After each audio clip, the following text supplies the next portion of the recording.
에스더 5장 1절에서 14절 말씀 제가 먼저 읽고 교독하도록 하겠습니다.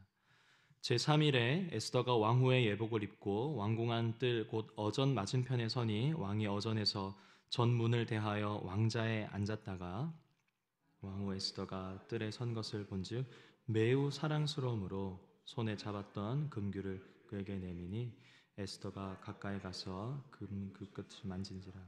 왕이 이르되 왕후 에스더여 그대의 소원이 무엇이며 요구가 무엇이냐 나라의 절반이라도 그대에게 주겠노라 하니 이르되 오늘 내가 왕을 위하여 잔치를 베풀어 싸우니 왕이 좋게 여기시거든 하만과 함께 오소서 하니 왕이 이르되 에스더가 말한 대로 하도록 하만을 급히 부르라 하고 이에 왕이 하만과 함께 에스더가 베푼 잔치에 가니라.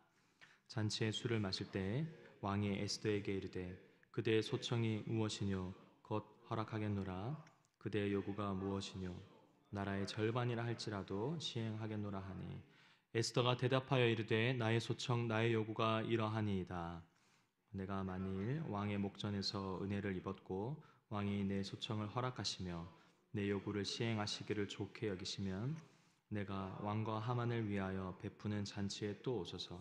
내일은 왕의 말씀대로 하리이다. 그날 하만이 마음이 기뻐 즐거이 나오더니 모르드게가 그 대궐문에 있어 일어나지도 아니하고 몸을 움직이지도 아니하는 것을 보고 매우 노하나 참고 집에 돌아와서 사람을 보내어 그의 아내 세레스를 청하여 자기의 큰 영광과 자녀가 많은 것과 왕이 자기를 들어 왕의 모든 지방관이나 신하들보다 높인 것을 다 말하고 또 하만이 이르되 왕후 에스더가 그 베푼 잔치에 왕과 함께 오기를 허락받은 자는 나밖에 없었고 내일도 왕과 함께 청함을 받았느니라. 그러나 유다 사람 모르드게가 대궐문에 앉은 것을 보는 동안에는 이 모든 일이 만족하지 아니하도다 하니 그의 아내 세레스와 모든 친구들이 이르되 높이가 50규빗 되는 나무를 세우고 내일 왕에게 모르드게를 그 나무에 매달기를 구하고 왕과 함께 즐거이 잔치에 가소서 하니 하만이 그 말을 좋게 여기고 명령하여 나무를 세우니라. 아멘.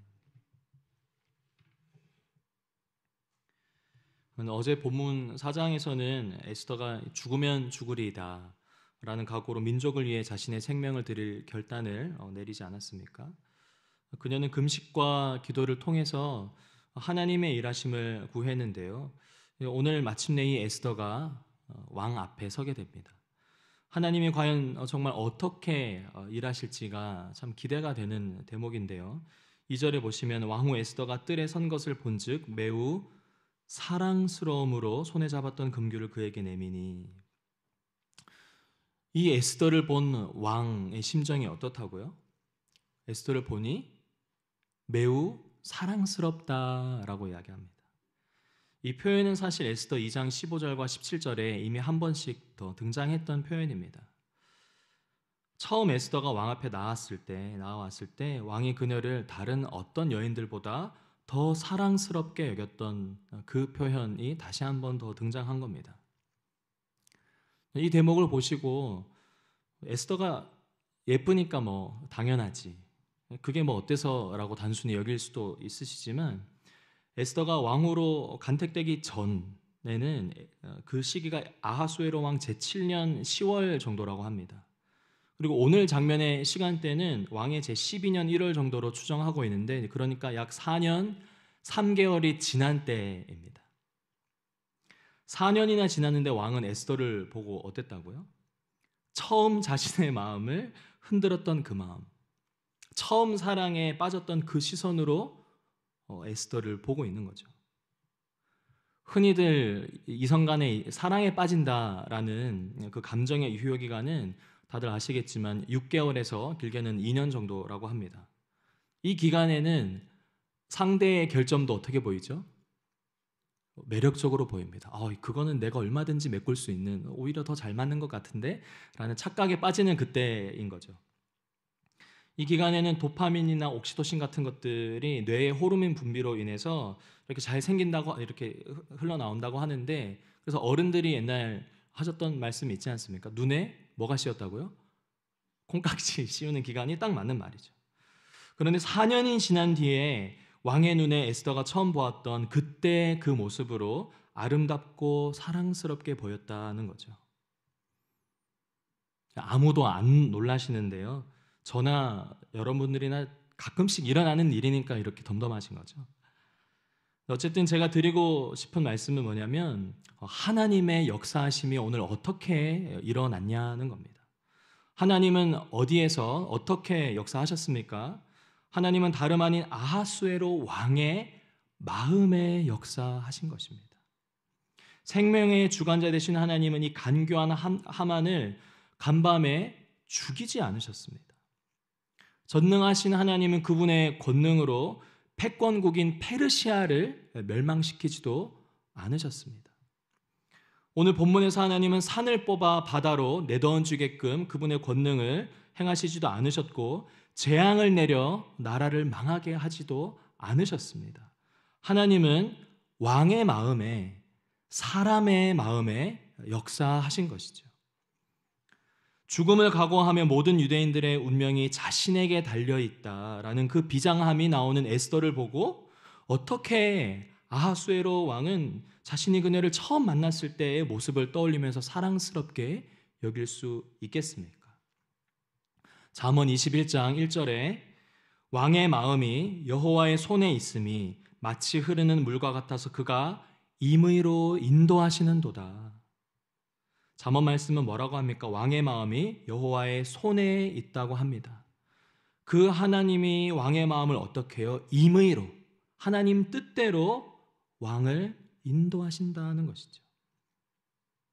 그 하나님이 오늘 본문에 어떤 때에 역사하신 것이죠? 에스더가 죽음을 피하지 않고 미래에 대한 두려움 속에서도 오직 하나님 한 분을 신뢰하며 믿음으로 한 걸음을 뗐을 때 그 하나님이 왕의 마음에 역사하신 것입니다. 오늘 본문 후반부에서는 또 누구의 이야기가 등장하냐면 바로 하만입니다. 왕을 제외하고서 에스더로부터 초대받은 신하는 하만뿐이지 않습니까? 그런 하만이 에스더의 초대를 얼마나 좋아했는지 9절 보시면 하만이 마음이 기뻐 즐거이 나온다라고 이야기합니다. 오죽하면 돌아오는 길에 눈에 가시 같은 모르드게를 보고도 화가 잔뜩 났지만 그것을 참을 만큼 기뻤다는 거죠.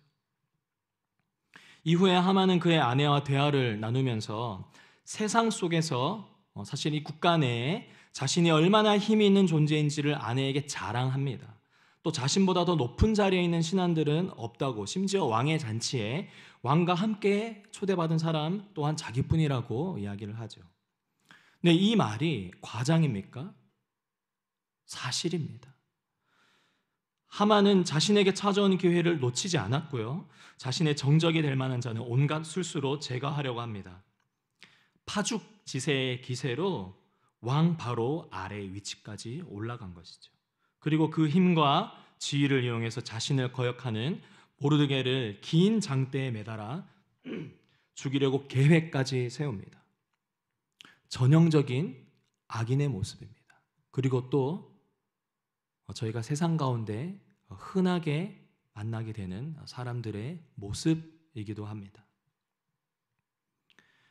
힘의 공식이 작동하는 이 세상에서는 100이면 100, 다 하만의 이러한 계획들은 어떻죠? 성공하기 마련입니다. 악인이 힘을 갖고 통치하는 세상 속에서 의인들은 핍박을 피하기가 참 어렵습니다. 그런데 하나님은 오늘 본문 다음에 6장에서 어떻게 하시죠? 하만이 스스로 파놓은 함정에 자기가 빠지게끔 일을 계획하시고 결국 그 장대에 누가 매달립니까? 하만이 매달리게 됩니다. 잠언 11장 5절 6절입니다. 완전한 자의 공의는 자기의 길을 곧게 하려니와 악한 자는 자기의 악으로 말미암아 넘어지리라. 정직한 자의 공의는 자기를 건지려니와 사악한 자는 자기의 악에 잡히니라. 아멘. 그러므로 사랑하는 성도 여러분, 우리 눈앞에 놓인 결과만 보고 낙심하지 마시기를 원합니다. 그 악인들의 형통함의 그 모습은 일시적일 뿐입니다. 오히려 그 기간이 길어진 것처럼 보인다면 그 악인의 말로를 오늘 하만과 같게 하시려고 친히 하나님이 간섭하고 계시는 것이죠. 다만 그리스도인인 우리는 그런 악인들에게 물들지 않도록 어떻게 해야 할까요? 말씀과 기도로 세상의 방식을 거부하고 하나님만 붙들어야 되는 줄 믿으시길 바랍니다. 그리스도의 십자가를 붙들며 인내를 온전히 이루어내야 할 때가 바로 악인의 형통함을 경험할 때 그리스도인이 가져야 할 태도입니다. 결론을 맺으면서요, 하나님은 언제나 상황이 어떠하든지 우리의 생각이 아닌 당신의 생각과 계획대로 모든 것들을 통치하시고 주관하십니다. 때로는 그 일하심이 우리가 보기에는 너무나 조용해 보이고 눈에 보이지 않을 수 있지만, 그러나 오늘 본문은 분명하게 말씀하고 계십니다. 하나님은 어디에 역사하신다고요? 사람의 마음에 역사하십니다. 그리고 또 어디에 역사하셨죠? 하만이 생각한 그 계획 가운데, 사람의 생각과 계획에 또 하나님은 일하시는 분이십니다. 에스더가 믿음으로 한 걸음을 뗄 때 하나님은 왕의 마음을 움직이셨고, 하만이 교만함으로 악을 계획할 때 하나님은 그 가운데 또한 역사하셨습니다. 그래서 오늘을 살아가는 우리 역시 눈앞의 현실을 주목하지 마시고 하나님의 신실함을 믿으시며 지금도 우리를 통해 일어나가는 하나님 나라를 기대하시며 오늘 하루를 승리하시기를 예수님의 이름으로 축복합니다. 제가 잠깐 기도하도록 하겠습니다.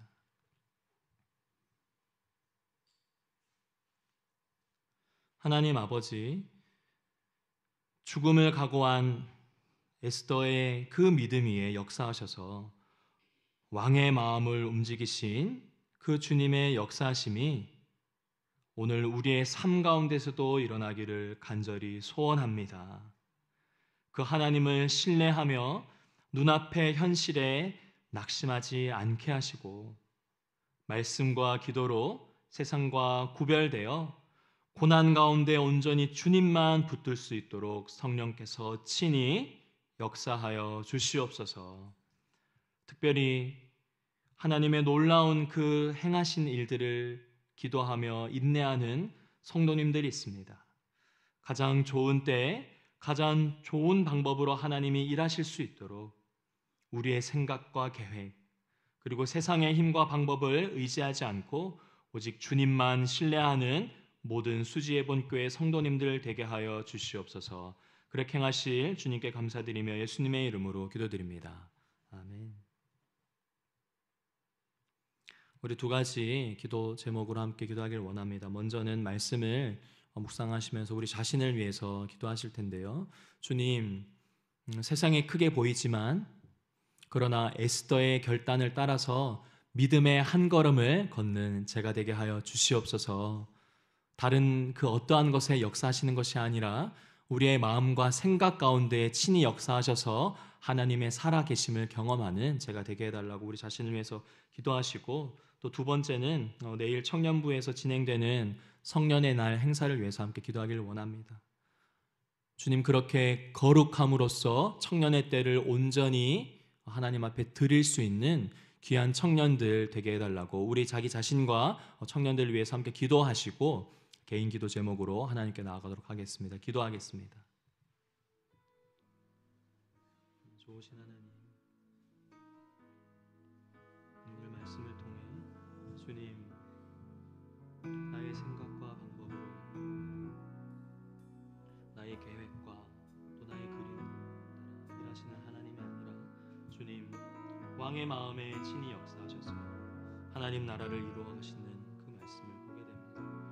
주님, 그러나 얼마나 저 또한 상황에 일희일비하며 그 상황을 타개할 수 있는 세상의 방식을 따라 살아가고 있는지, 그래야 하여 권력이 있는 자들, 인사권자가 있는 자들, 사람 앞에 그 마음이 녹아내리고 하나님을 붙들기 원하는 세상을 의지하는 저의 모습을 돌이킵니다.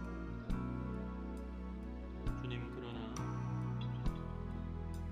성령께서 그러한 우리의 연약함을 친히 돌보고 계심을 믿습니다. 그리하여 우리에게 작은 씨앗과 같은 믿음을 허락하신다. 그 믿음으로 말미암아 주님 한 걸음 뗄 때 주님이 친히 30배, 60배, 100배 이상으로 우리의 믿음을 통하여 주님의 이루어지게 되어 주셨습니다. 주님, 특별히 수제국의 성도님들 가운데 그렇게 하나님의 역사하심을 기도하고 있는 성도님들 있습니다. 주님, 믿음의 눈을 들어 주를 바라보게 하시고 왕의 마음까지도 주장하시는 그 하나님, 전능하신 그 하나님의 임하심을 인내로 기다리게 하여 주시옵소서.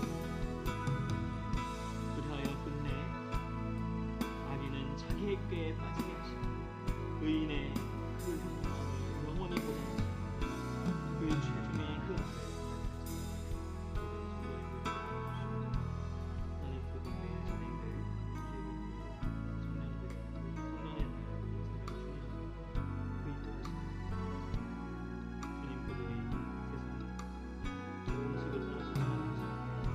주님의 방식을 따라서 죄악으로 물든 그 세상 가운데 오히려 거룩함을